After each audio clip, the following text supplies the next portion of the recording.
The Jim McFarland Joliet Guide to Social Activist. On Thursday night, a county grand jury found former councilman Jim McFarland of Joliet City guilty of the drunken driving crime, who resigned in 2016. Jurors deliberated for 3.5 hours before reaching a unanimous verdict. State troopers wanted McFarland's town of Joliet to issue him with his driver's license and proof of insurance card. "I was born and raised in a 4-bedroom bungalow on the north side of Joliet with my sister and my mother."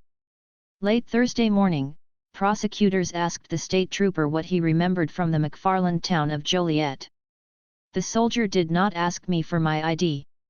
As son of a union carpenter and grandson of a small Joliet entrepreneur, I was taught to appreciate the value of hard work and perseverance.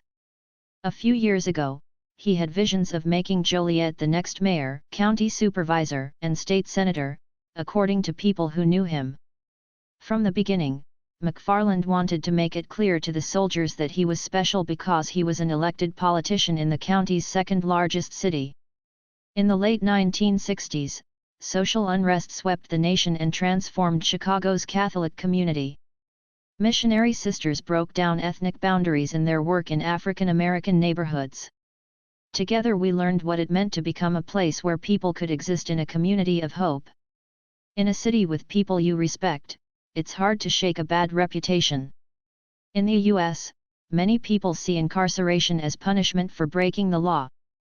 Architecture does its best to make it comfortable for the people who use it. Members of the Chicago Tract Society of Christianity have called for sustainable service to the city's immigrant population, which they hope will make them productive citizens of the city. As police and protesters clash in the streets and parks, both sides are struggling to use the city for their own ends. In its early work of organizing Pullman porters and housemaids, the Tract Society relied on the efforts of many Chicago social activists such as Irene McCoy Gaines, Mary McDowell, and Ida B. Wells Barnett. Declan Hahn's work offers a unique perspective on one of the most turbulent decades in American history. As cities in central Illinois look for solutions to gun violence, a man says he's part of a program that can help. He is building a network of community navigators through Illinois Legal Aid. There have been many attempts at reform in the area of criminal justice in recent years. The city's legal department, like Lightfoot, is continuing the city's decades-old practice in federal court.